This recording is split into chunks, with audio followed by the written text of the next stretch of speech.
סליחה, אולי ראיתם את הבת שלי? הבת שלי. אני מחפש אותה.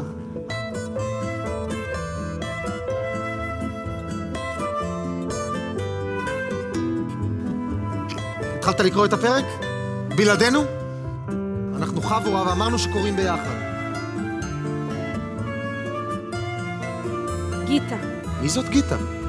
בדודה שלי. היא ואימא שלה שרדו את המלחמה, ואתמול קיבלנו מכתב מהן שהן מתכוונות לעלות לארץ ישראל.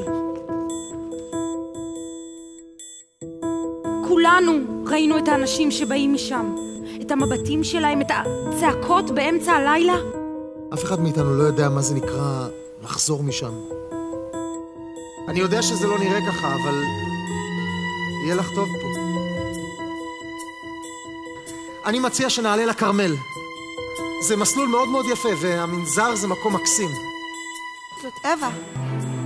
אני חשבתי אני לא לראות אותה יותר. אבל היא פה. אווה היא להיות פה.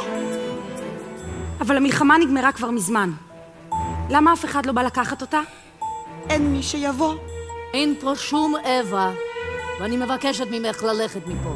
אין יהודים במנזר. כן, גם אם המנזר קרא לה מרטינה, שמענו, בואו נחזור. אתם לא מבינים?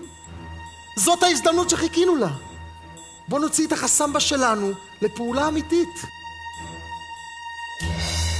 מבצע חטיפה מן המנזר יוצא לדרך. היום, בשעה 17:00 בדיוק, אנחנו מתחילים במבצע.